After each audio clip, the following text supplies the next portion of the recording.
Hello everyone. ये JAC board का 12th class का केमिस्ट्री का मॉडल पेपर जो है 2021 का 2021 का उसका सेट 1 मैं बता रही हूँ। इसका क्वेश्चन नंबर 1 to 34 मैंने करा दिया है आपको। ये 35th नंबर क्वेश्चन करा रही हूँ।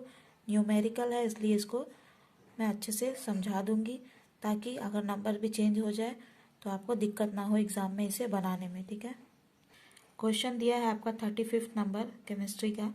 The density of chromium is 7.2 gram पर centimetre cube if the cell is a cube with edge length of 289 pm means picometre. Determine the type of unit cell. Atomic mass आपका दिया हुआ है, atomic mass of chromium equals 52 gram पर mole. ये जो question है इसमें आपको ये डिटरमाइन करना है कि टाइप ऑफ यूनिट सेल क्या है, यूनिट सेल का टाइप बताना है। ठीक है, जहाँ पे आपको दिया हुआ है क्या क्या दिया हुआ है, क्रोमियम का डेंसिटी दिया हुआ है और उसका एज लेंथ दिया हुआ है 289 pm और आपको कैलकुलेट करना है, कैलकुलेट करके बताना है कि यूनिट सेल का टाइप क्या है। ठीक है, यहाँ पे आपको एक हिंट दिया हुआ है, एटॉमिक मास दिया हुआ है क्रोमियम का। ठीक है, अब यही क्वेश्चन मैं हिंदी में भी करवा रही हूँ। ठीक है, क्रोमियम का घनत्व दिया है 7.2 ग्राम प्रति घन मीटर। यदि एकक कोशिका घनीय हो व कोर की लंबाई 289 पिकोमीटर हो तो एकक कोशिका की प्रकृति निर्धारित कीजिए। क्रोमियम का परमाणु द्रव्यमान दिया हुआ है 52 ग्राम प्रति मोल। जब भी कोई हम लोग न्यूमेरिकल सॉल्व करते हैं, मैथ्स भी बनाया आपने, स्कूल में तो पढ़ा ही होगा है ना, अभी कॉलेज में भी पढ़ रहे हो आप लोग, तो जब भी न्यूमेरिकल्स क्वेश्चन होते हैं तो उसमें जो जो चीज़ दिया हुआ होता है ना उसको हम लोग सॉल्यूशन में पहले लिख लेते हैं ना। तो यहाँ पे मैंने भी लिख दिया है, जैसे कि आपके क्वेश्चन में दिया है डेंसिटी ऑफ क्रोमियम। क्रोमियम का डेंसिटी दिया हुआ है, क्रोमियम का घनत्व कितना दिया था 7.2 ग्राम पर सेंटीमीटर क्यूब, 7.2 ग्राम प्रति घन मीटर। और एज लेंथ ऑफ क्यूब दिया हुआ है 289 पिकोमीटर। घन के कोर की लंबाई दिया हुआ है 289 पिकोमीटर। और आपको क्या निकालना है, type of the unit cell आपको बताना है क्या होगा इसमें, एकक कोशिका की प्रकृति ज्ञात करना है। ठीक है, और जहाँ पे एटॉमिक मास भी आपका क्रोमियम का दिया हुआ है 52 ग्राम पर मोल। क्रोमियम का परमाणु द्रव्यमान दिया है 52 ग्राम प्रति मोल। ऐसे न्यूमेरिकल सॉल्व करने के लिए आपको केमिस्ट्री में एटॉमिक मास 30 नंबर तक याद कर लीजिएगा। ठीक है, चलो आगे बढ़ते हैं। ये तो जो क्वेश्चन में दिया था मैंने सब एक जगह कर लिया सॉल्यूशन में। ठीक है, डेंसिटी का फॉर्मूला अगर आपको याद होगा तो क्या होता है, डेंसिटी का फॉर्मूला यानी घनत्व का सूत्र क्या होता है, डेंसिटी इक्वल्स क्या होता है, Z into M by a cube into N naught. Density को हिंदी में कहते हैं घनत्व। ठीक है, ये हो गया घनत्व का फॉर्मूला। और density is denoted by rho, RHO rho, लेकिन इसको लिखते हैं ऐसे। ठीक है, डेंसिटी का ये एक सिंबल होता है लिखने का। Density equal to Z into M by a cube into N naught, ये हो गया फॉर्मूला डेंसिटी का। अब यहाँ पे बता दूं ये डेंसिटी का तो ये हो गया सिंबल। ठीक है, अब Z का मतलब क्या होता है यहाँ पे, वेयर Z का मतलब होता है number of particles present per unit cell. Number of particles present per unit cell. ठीक है, इसको हिंदी में कहेंगे प्रति इकाई। Z का मतलब यहाँ मैं बता रही हूँ हिंदी में आपको। ठीक है, प्रति इकाई कोशिका में मौजूद कणों की संख्या, कोशिका में मौजूद कणों की संख्या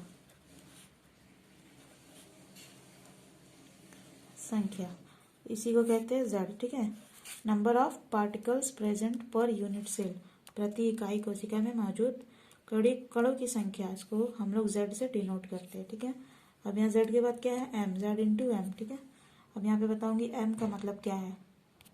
एम जो मैंने लिखा है फॉर्मूला में आपका, एम का मतलब है एटॉमिक मास, ठीक है। इसको हिंदी में बता रही हूँ मैं। इसका अर्थ है परमाणु भार, ठीक है। परमाणु भार को हम लोग एम लिखे हैं फॉर्मूला में। डेंसिटी घनत्व का formula Z into M. Z M को मैंने बता दिया क्या है, by a cube into N naught. अब यहाँ पे ए का मतलब क्या है वो बता देती हूँ, ठीक है। फॉर्मूला में जो ए है उसका मतलब है, ए का मतलब है एज ऑफ यूनिट सेल, ठीक है। हिंदी मीडियम वाले लोग समझ लीजिए, ए का मतलब है एकक कोष्ठिका क्या कोर, ठीक है। एकक कोष्ठिका का कोर, इसी को मैंने ए लिखा है शॉर्ट में। Age of unit cell denoted by A, ठीक है। अब देखिए फॉर्मूला में ए के बाद क्या है, एन नॉट। एन नॉट का मतलब क्या है बता देती हूँ। यहाँ पे एन नॉट जो है फॉर्मूला में, उसका मतलब है एवोगैड्रोस नंबर, ठीक है। यहाँ एन नॉट का मतलब है एवोगैड्रोस नंबर। एवोगैड्रोस नंबर कितना होता है, एवोगैड्रोस संख्या, एन नॉट का मतलब हो गया एवोगैड्रोस नंबर। तो एवोगैड्रोस नंबर का वैल्यू कितना होता है, 6.023 इंटू 10⁻23। ये होता है एवोगैड्रोस नंबर। ये आपको याद रखना है, ठीक है। फॉर्मूला में पुट करने के लिए 6.023 इंटू 10⁻23, क्योंकि डेंसिटी जो है हम लोग का क्वेश्चन में दिया हुआ है 7.2 ग्राम पर सेंटीमीटर क्यूब, ऐसा दिया है ना, सेंटीमीटर में दिया है। और एज लेंथ ऑफ क्यूब जो है ई, एज लेंथ ऑफ क्यूब जिसको हम लोग ए से डिनोट कर रहे हैं, ठीक है। ए क्या दिया हुआ है, ए जो दिया हुआ है एज लेंथ ऑफ क्यूब दिया है 289 pm मीन्स पिकोमीटर। क्योंकि ये सेंटीमीटर में दिया है और ये पिकोमीटर में दिया है, तो क्या करना होगा, इस पिकोमीटर को हम लोग को सेंटीमीटर में कन्वर्ट करना होगा, ठीक है। इस पिकोमीटर को हम लोग सेंटीमीटर में वैल्यू लाना होगा। तो एक पिकोमीटर कितना होता है, 1 pm इक्वल टू 10⁻⁻10 सेंटीमीटर होता है, ठीक है। या इसको ऐसे भी लिख सकते हैं 1 pm equal to 1 into 10⁻⁻10 centimetre, ठीक है। तो सेम चीज़ है दोनों। तो 289 pm इक्वल्स कितना होगा, 289 pm इक्वल्स, इसको इसमें हम लोग मल्टीप्लाई कर देंगे तो कितना हो गया, 289 टाइम्स 10⁻⁻10 सेंटीमीटर, ठीक है।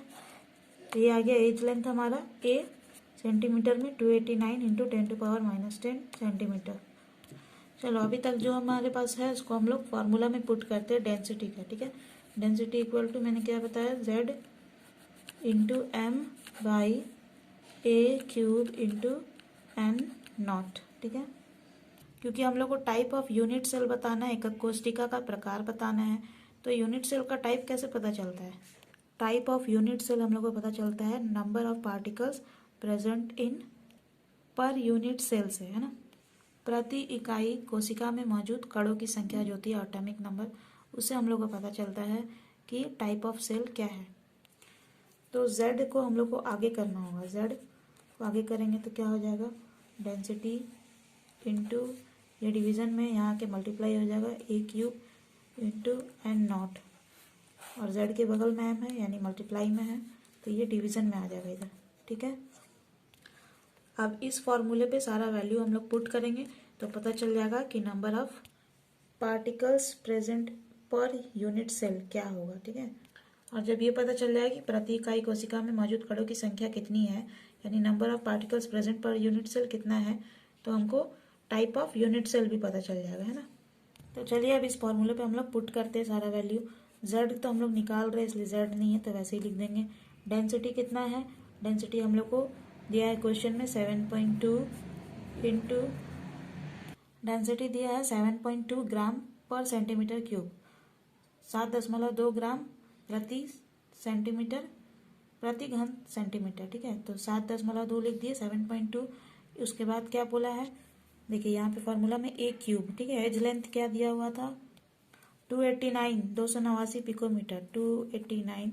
हम लोग उसको सेंटीमीटर में कन्वर्ट किए थे तो कितना आया था, 289 इंटू 10⁻⁻10, यही आया था ना सेंटीमीटर में। अब इसको बोला है पूरा का पावर 3 है, होल पावर 3, ठीक है, into N naught. N naught क्या था, एन नॉट मैंने एवोगैड्रोस नंबर। एवोगैड्रोस नंबर कितना होता है, 6.023 इंटू 10⁻23 बाई एम दिया हुआ है। एम माने एटॉमिक मास, परमाणु भार कितना दिया हुआ था क्वेश्चन में। एटॉमिक मास क्रोमियम का कितना होता है, 52 है ना, क्वेश्चन में भी दिया हुआ है, वैसे आपको याद भी रखना है। अब इसको हम लोग सॉल्व करेंगे। देखो यहाँ पे एक पॉइंट हटा दिए, इंटू 10 हो गया, और यहाँ से ये हटाए तो कितना डिजिट है पॉइंट के बाद, 1 2 3 है ना, 3 डिजिट है।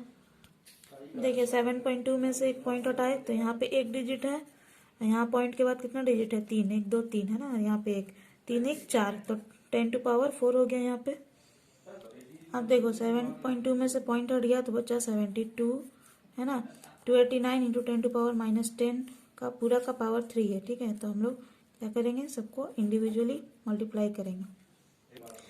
यहाँ पे 289 है तो 289 का पावर 3 हो गया, इंटू 10⁻10 है, यहाँ पे 3 है तो 10 3 से 10 का पावर 3 बार पढ़ेंगे तो कितना आएगा, 30 है ना। तो यहाँ पे हो गया 10⁻−30 इंटू 6023 इंटू 10⁻23। क्लियर है बाई, यहाँ पे जैसा है वैसे ही उतार देंगे हम लोग, 52 इंटू 10⁻4। अब देखिए यहाँ पे लिखेंगे 72 इंटू 289 टू पावर 3 इंटू, इसको भी यहीं रहने देंगे, 10 को है ना, बाद में करेंगे, 6023 ये लिख दिए।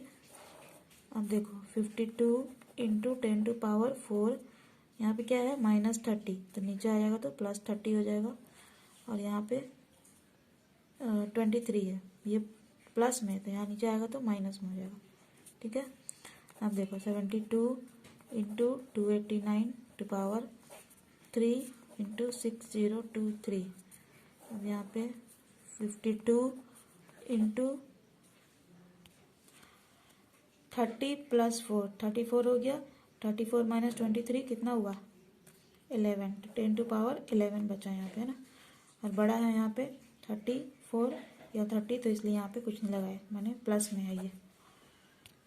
अब क्या होगा, 72 इंटू पावर 3 है इसका, तो 3 बार इसको लिख सकते हैं ऐसे, 289 इंटू 289 इंटू 289 इंटू 6023, जैसा है वैसे उतार दिए, बाई 52 इंटू 10⁻11।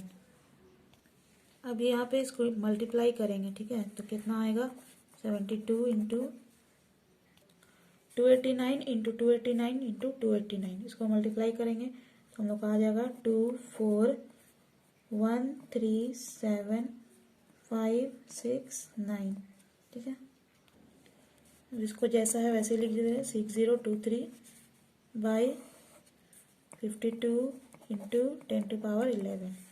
देखिए 10⁻11 है, यानी 11 0 होगा इसमें ना, तो 72 इंटू 24137,569 इंटू 6023 बाई 52। अभी 10⁻11 को ठिकाना लगाएंगे, रुकिए, 11 है ना, तो 1 2 3, 3 के बाद यहाँ पॉइंट लगा दिए, फिर देखो 1 2 3 4 5 6 7, 7 डिजिट के बाद यहाँ पे पॉइंट लगा दिए, तो यहाँ पे 3 के बाद लगा, यहाँ 7 के बाद 1 2 3 4 5 6 7 8 9 10, 10 तक हो गया। अब यहाँ पे ये 11वां है ना, एक डिजिट के बाद लगाए तो 7.2 यहाँ पे हो गया, तो ये 10⁻11 हट गया, ठीक है। यहाँ पे सिर्फ 52 बचा नीचे। अब देखो इसको काटेंगे तो क्या होगा, 2 का पहाड़ा से कितना बार में कटेगा, टू टू ज़ा 4 और एक यहाँ आ गया तो 2 6 ज़ा 12, 26 बार में है ना। फिर यहाँ पे 2 का पहाड़ से काटेंगे तो 2 3 ज़ा 6 और यहाँ एक आ गया 2 6 ज़ा 12, पॉइंट यहीं रह जाएगा। फिर कटेगा ये 2 ही से है ना, तो 2 एकम 2, 2 तिया 6 है ना, 13 बार में कट गया। फिर यहाँ पे 2 एकम 2 और 2 तिया 6, यहाँ पे पॉइंट रह गया।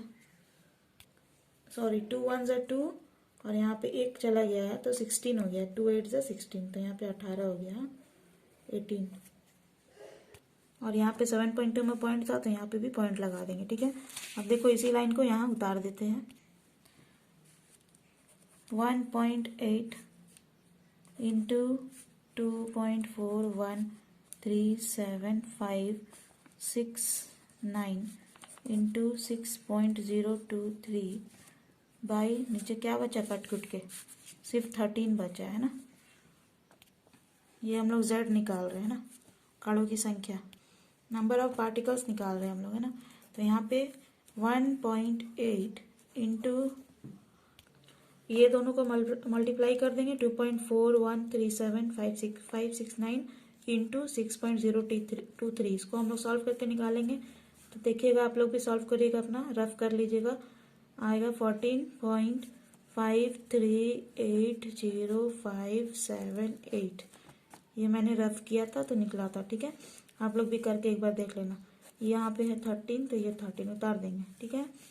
अब देखिए नेक्स्ट में आता है, ये दोनों को मल्टीप्लाई करेंगे तो 26.1685041, ये मैं आपको डायरेक्ट बता रही हूँ, करके बताऊंगी तो 1 घंटा लग जाएगा, इसलिए आप लोग सॉल्व करिए आराम से इसको अपने में, ठीक है। बाई 13, तो इसको अगर हम लोग काटते हैं कट करते हैं तो ऑलमोस्ट आपका आएगा, देखो 13 का टेबल में 2 बार में कट जाएगा ना, 13 का पहाड़ा में 2 बार में, तो लगभग आएगा आपका 2.01, तो ये आ गया 2। तो अगर z का वैल्यू आया है 2.01, मतलब ये कि प्रति इकाई कोशिका में मौजूद कणों की संख्या 2 है ना। Number of particles present per unit cell is 2। तो कौन सा सेल होता है, कौन सा कोशिका होता है जिसका परमाणु संख्या 2 होता है। अगर आपने पढ़ा होगा तो आपको मालूम होगा कि BCC यूनिट सेल जो होता है उसका परमाणु संख्या जो है एटॉमिक नंबर वो 2 होता है ना। तो ये हो गया BCC, type of unit cell हो गया BCC। Because a BCC unit cell contains 2 atoms, number of atoms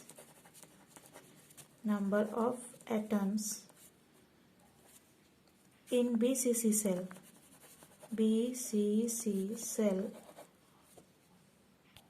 क्या होगा, 8 कॉर्नर्स होता है, ठीक है, जिसमें सबका 1/8 पर कॉर्नर एटम होता है इसमें, है ना। हर कॉर्नर पे इसका कितना एटम होता है, 1/8, पढ़ा होगा आपने, 1/8 पर कॉर्नर इसका एटम होता है। और बॉडी सेंटर एटम क्या होता है, सेंटर में क्या होता है, 1 एटम होता है। तो कितना हो गया पूरा मिला के, ये कट गया तो कितना बचा, 1, ठीक है। कॉर्नर्स पे 1 हुआ और एक सेंटर पे हुआ, तो 1 + 1 2 हुआ ना, 2।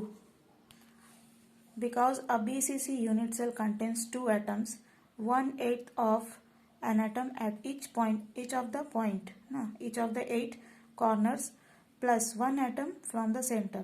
तो हर कॉर्नर पे अगर 1/8 है, 1/8 माने 1 का 8वां भाग है ना, ये जो मैंने बताया 1/8 है, और सेंटर पे कितना है, 1 है, तो पूरा मिला के कितना हो, 1 + 1 2।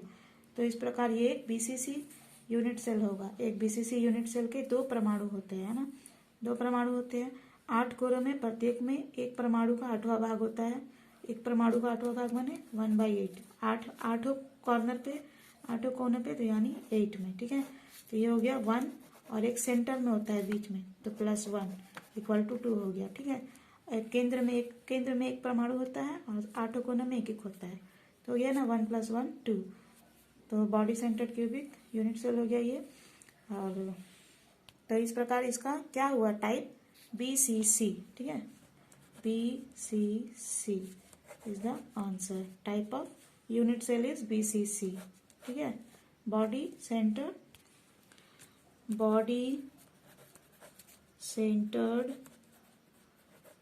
cubic BCC हुआ ना, BCC body centred cubic cell is the right answer.